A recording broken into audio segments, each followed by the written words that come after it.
पत्नी हुई बेवफा।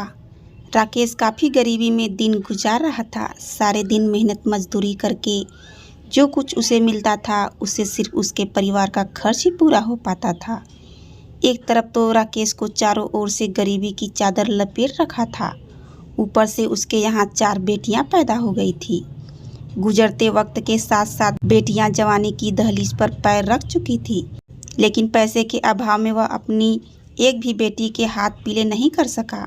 गरीबी की बैसाखियां थामे राकेश इस बात को अच्छी तरह से जानता था कि अगर उसे अपनी बच्चियों की शादी करनी है तो उसे ढेर सारी दौलत चाहिए जो उसके पास नहीं थी। राकेश को रात दिन अपनी बेटियों की शादी की चिंता घेरे रहती थी। वह सेठ रामलाल के यहाँ माल ढोने का काम करता था। एक दिन उसने सोचा कि वह अपने मालिक से इस विषय पर बात करे, शायद वह उसकी मदद कर दे। रामलाल की उम्र लगभग 50 वर्ष थी। वह शक्ल से काफ़ी भद्दा लगता था, मगर उसकी दौलत ने उसके भद्देपन को ढक रखा था। राकेश उसके ऑफिस में आया और झुककर उसका अभिनंदन किया। रामलाल ने चेहरा उठाकर उसकी ओर देखते हुए कहा, राकेश, कैसे आना हुआ? मालिक, बोलो, आपके पास एक आशा लेकर आया था। राकेश ने कहा, आपकी मदद से एक गरीब का भला हो जाएगा। कुछ तो बताओ सही राकेश। मालिक, राकेश ने कहा, मुझ अभागे की 4 बेटियां हैं और सभी जवान हो रही हैं। यदि आप मुझे कुछ रुपया एडवांस दिला दे तो मैं एक बेटी का हाथ पीले कर दूं। वह धन आप मेरी तनख्वाह में से काट लीजिएगा। रामलाल कुछ पलों तक सोचता रहा, फिर बोला, राकेश।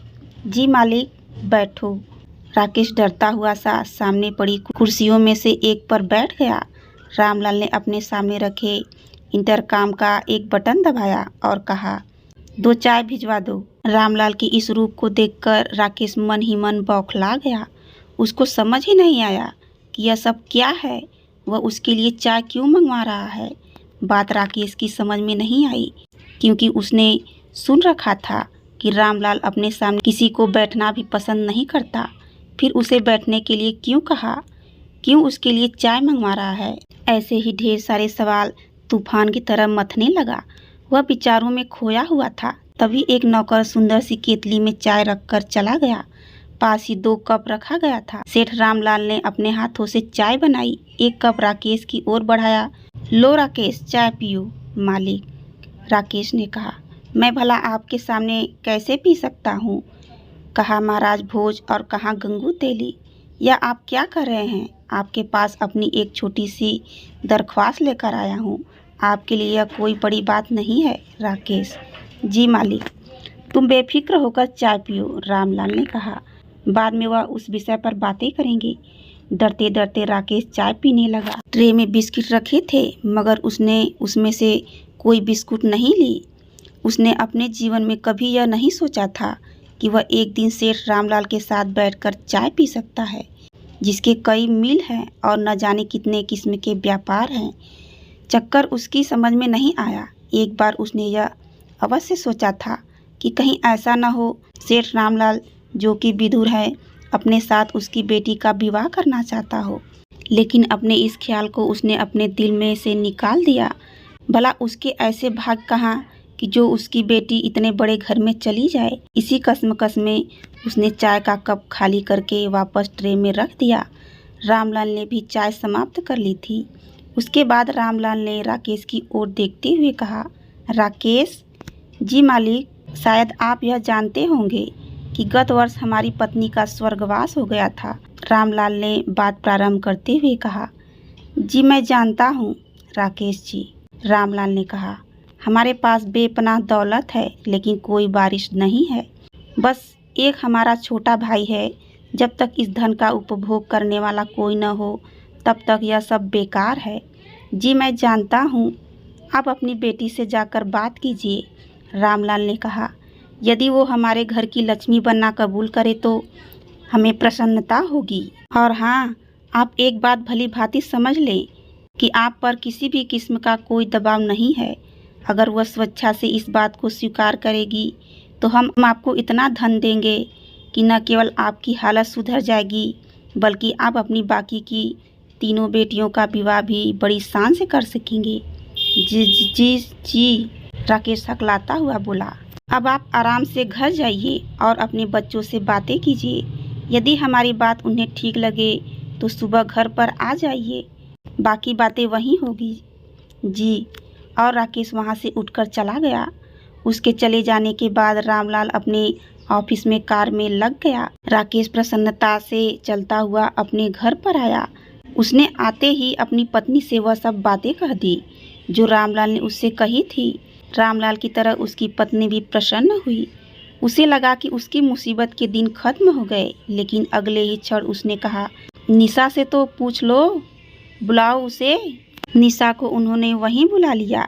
वहीं उनकी सबसे बड़ी बेटी थी। निशा की माँ ने उससे कहा, बेटी, आज तेरे लिए मिल मालिक सेठ रामलाल जी का पैगाम आया है।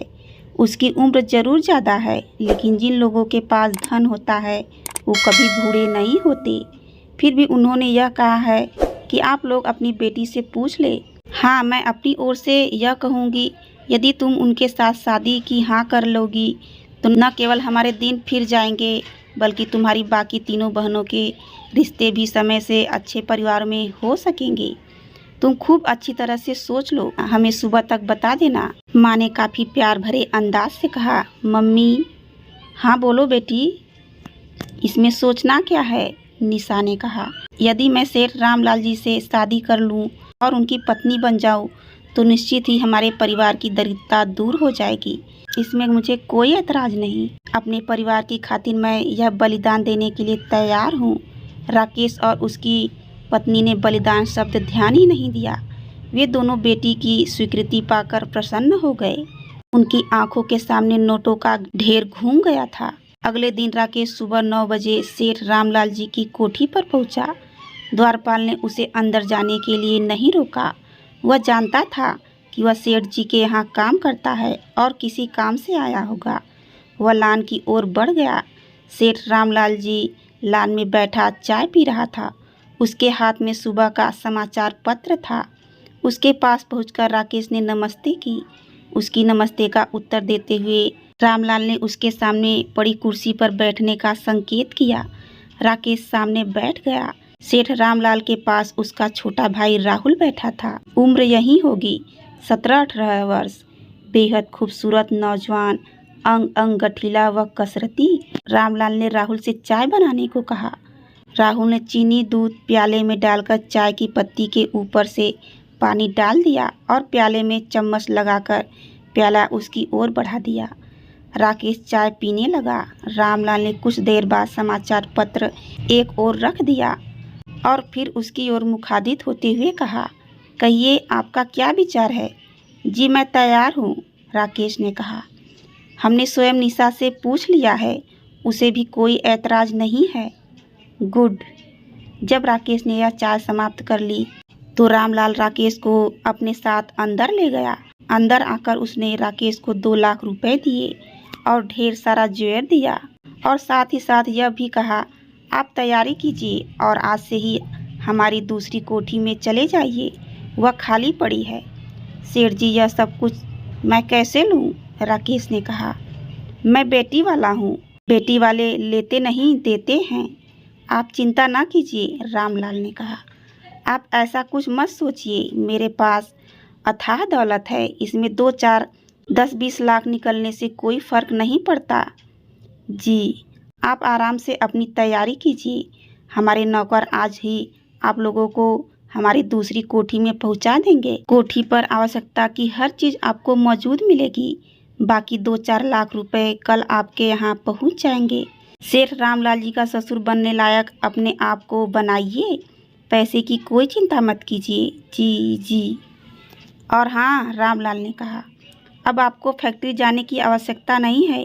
आराम से रहिए, दिल खोलकर पैसा खर्च कीजिए। राकेश मन ही मन अत्यधिक प्रसन्न था। उसने अपने जीवन में कभी स्वप्न में भी नहीं सोचा था 2 लाख रुपए बैग में, ऊपर से जेवर। वह मन ही मन सोच रहा था कि घर जाकर इन नोटों को एक बार जी भर कर देखूंगा। कभी कभी वह सोचता था कि कहीं इतने नोटों को एक साथ देखकर उसका हार्ट फेल न हो जाए। वह अपने आप को संभालने का प्रयास कर रहा था। बाहर आकर रामलाल ने ड्राइवर से कहा, ड्राइवर, इन्हें इनके घर ले जाओ और वहाँ से इनके परिवार को सामान सहित हमारे दूसरे बंगले पहुँचा देना और वहीं पर इनकी सेवा में रहना। जो आज्ञा सेठ जी। तब राकेश के दिल की धड़कनें बढ़ती चली जा रही थी।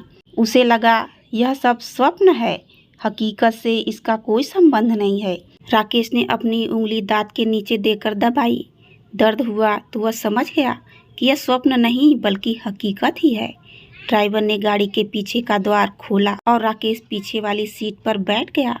ड्राइवर ने द्वार बंद किया और फिर गाड़ी स्टार्ट करके चल दिया। राकेश ने ड्राइवर को अपने घर का पता दे दिया था। राकेश का तो जैसे भाग्य ही बदल गया था। तभी तो कहते हैं, स्त्रियः चरित्रम पुरुषस्य भाग्यम देवौ न जानाति कुतो मनुष्यः। अर्थात स्त्री के चरित्र और पुरुष के भाग्य के विषय में तो देवता भी नहीं जानते, फिर मनुष्य कैसे जान सकता है। ड्राइवर ने राकेश को ले जाकर उसके द्वार पर उतार दिया। राकेश बैग लेकर अंदर गया। उसकी पत्नी उसका इंतजार कर रही थी। उसके हाथ में बैग देखकर बोली, इसमें क्या है, आओ दिखाता हूँ। और उसने अंदर जाकर उस बैग को एक पुरानी सी मेज पर रखा और खोल दिया। बैग में 100-100 के नोटों की गड्डियाँ लगी पड़ी थी। एक और कोने में जेवर पड़े थे। ये सब क्या है निशा के पापा? यह सब हमारा है निशा की माँ, राकेश ने कहा। सेठ जी ने कहा है कि तुम लोग शादी की तैयारियां करो, कल और पैसा मिल जाएगा। सेठ जी ने रहने के लिए अपनी एक कोठी भी दे दी। आप सच कह रहे हैं निशा के पापा? उसने गदगद कंठ से पूछा। हाँ निशा की माँ। राकेश की आवाज़ खुशी की वजह से काँप रहा था। राकेश की पत्नी उन नोटों के बंडलों को काफ़ी देर तक इस तरह से देखती रही जैसे फिर नोटों का यह ढेर उसे कभी दिखाई नहीं देगा। तभी ड्राइवर ने अंदर आकर कहा, आप लोग बंगले पर चलिए, सेठ जी ने कहलवाया है, जो वहाँ ले जाने लायक आवश्यक सामान होगा वहाँ पहुँच जाएगा। अच्छा भाई, निशा की माँ। जी, इसे कहो तैयार हो जाए, राकेश ने कहा। हम लोग बंगले पर चलेंगे, क्या हम उस बंगले में ही रहेंगे? हाँ भाई। और तब राकेश की पत्नी ने अपने चारों जवान बेटियों को तैयार होने के लिए कह दिया। वे सब तैयार होकर गाड़ी में आकर बैठे। खुदा जब देता है छप्पड़ फाड़ कर देता है, और राकेश के साथ ही ऐसा हुआ था। ड्राइवर ने उन लोगों को लाकर सेठ के बंगले पर छोड़ दिया और वहीं पर रुक गया। दूसरे नौकर रामलाल का आवश्यक सामान उठा लाए।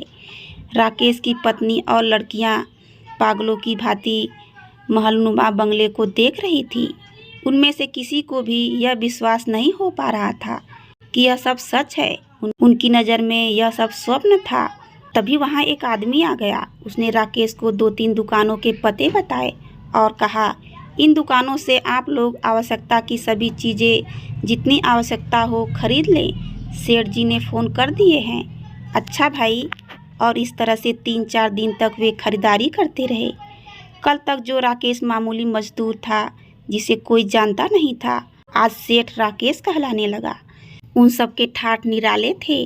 उसकी बेटियां सजी धजी परियां सी लगने लगी थी। खूबसूरत तो थी ही वे, और दौलत आ जाने पर सोने पर सुहागा वाली कहावत चरितार्थ हो गई थी। शादी की तैयारियां शुरू हो गई। कोठी को दुल्हन की तरह सजाया जाने लगा। फिर बड़ी धूमधाम के साथ 1 माह बाद निशा रामलाल की शादी हो गई। निशा दुल्हन बनकर उस बंगले में आ गई। सेठ रामलाल के बंगले पर निशा का भव्य स्वागत हुआ। वह अपने कमरे में चली गई। फूलों से सुहाग से सजाई गई थी। कुछ ही देर के बाद सेठ रामलाल जी भी आ गया और वही हुआ जो सुहाग रात में होता है। निशा ने अपने परिवार की खुशियों के लिए रामलाल से विवाह करने पत्र के समान ही हाँ कर ली थी, लेकिन इस शादी से वह मानसिक तौर पर जरा सी भी प्रसन्न नहीं थी। उसने तो केवल अपने परिवार की खातिर कुर्बानी दी थी। उसकी नज़र रामलाल के भाई राहुल पर थी, जिसे रामलाल अपने पुत्र के समान प्यार करता था। सेठ रामलाल जी जब फैक्ट्री चले जाते तो निशा राहुल के पास आ जाती थी, क्योंकि रिश्ता देवर भाभी का था, इसलिए उससे मजाक करने लगती थी। राहुल सामाजिक तौर पर नादान था। उसे लोगों के पास उठने बैठने का पता भी नहीं था। यहाँ तक कि उसकी शिक्षा भी घर पर हुई थी। जब निशा उसके साथ छेड़छाड़ करती तो उसे अजीब सा महसूस होता था। शरीर के अंगों में तनाव सा आ जाता था। और जब जब रामलाल जी फैक्ट्री चले जाते, निशा अपने देवर के पास चली जाती थी। धीरे धीरे राहुल को भी निशा अच्छी लगने लगी और एक दिन उन दोनों ने हदें पार कर दी। धन्यवाद।